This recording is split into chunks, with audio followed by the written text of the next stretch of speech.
मुंबईत गेलेले पोर फक्त आमदार मंत्र्याला थांबणारे आणि इकडे जर पळून आले मुंबईतून ते खेडे मग तर इकडे मराठीने मारलेच हाणू हाणू बोलतो म्हणजे जीवच नाही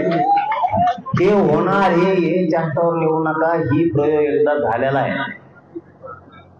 मराठ्यांनी एकदा निर्णय घेतला तर ते ऐकत नाही जो निर्णय मराठ्यांचा निर्णय तो निर्णय मी असले निर्णय घेत नाही कधी पण मी मराठ्याच्या पुढे जात नाही आता शेवटची एकच विनंती 100% आम्हाला असं वाटतंय फडणवीस साहेब मराठ्यांशी गद्दारी आणि बेमानी करणार नाहीत ते मराठ्यांच्या सगळ्या मागण्याची अंमलबजावणी करतील आणि त्यांनी नाही केलं तर मराठ्यांची बैठक बोलून आम्ही लवकरच मुंबईला जाण्याची तारीख डिक्लेअर करणार झालं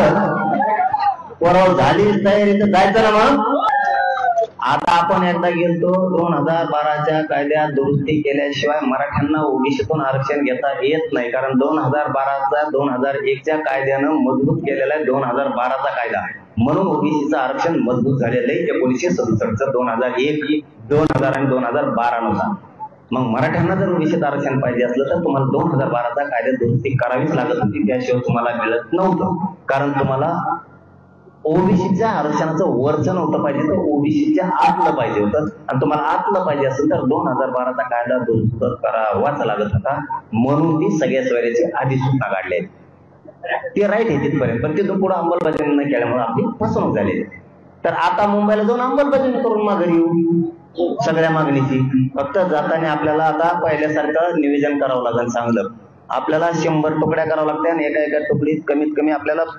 50-50 हजार बोर्ग पाहिजे आपल्याला ते नियोजन स्ट्रॉंग करायला लागणार आहे कारण आपण जसं मुंबईत ह्यावेळेस शिंदे साहेब मुख्यमंत्री त्यावेळेस गेलो होतो त्यावेळेस आपण पोरं आनंदात नेले आनंदातच माघारी आणले पण आरक्षण घेऊनच आलो त्याला आरक्षणात म्हणजे सगळ्या सोयरीचं अंमलबजावणी राज्य विटीस धरलेलं आहे म्हणजे ते का साधा विषय नाहीये साधा विषय असता तर इतके विरोधात गेलेच नसते आपल्या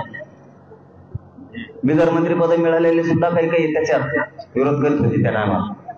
म्हणजे हे खरंय सगळे सोयीची अंमलबजावणी लहान विषय नाही आपण जरा निवेदन करू गडबड नको आपल्याला जर पोलिसांनी मुंबईत जाताना हाणलं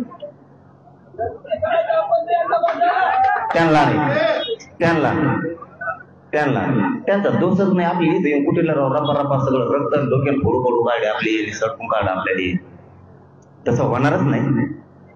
कारण आपण जाताना 50 लाख ते 70 लाखापेक्षा जास्त जाणार म्हणजे ह्यावेळेस 2 कोटी मराठी आज भेटणार आहेत बिना निवेदनाचे निवेदन सोडून मग त्यावेळेस आपल्याला जर पोलिसांनी हल्लं तर आपण पोलिसाला असं बोट सुद्धा नाही लावायचं मंत्री धरधुरा खाण्याचे मंत्र्याच्या पोर आमदाराच्या पोर हे धरधुरा खाण्याचे यांना हाणायचं पोलिसांना आपलं आणलं का पोलिसाला माझं राम आणि यांना धरायचं हाणायचं यांना सोडायचं नाही जर त्यांनी आपल्याला आपली मुंबई म्हणून आपल्याला जगू दिलं की धमकी नाही आपण जसं करतो तसं करीत असतो मग बोललो तसं आमची मुंबई आम्हाला येऊ दे बसून दे खाऊन दे पिऊन दे बघून दे ना कंपन्या बघून दे रेल्वे बघून दे विमान कसं उडतं ते बघून दे मंत्री कोणत्या गाड्यावर झोपतो ते बघून दे कसं आवडतो ते आम्हाला बघून आम्हाला घर नाही बघून दे मंत्र्याची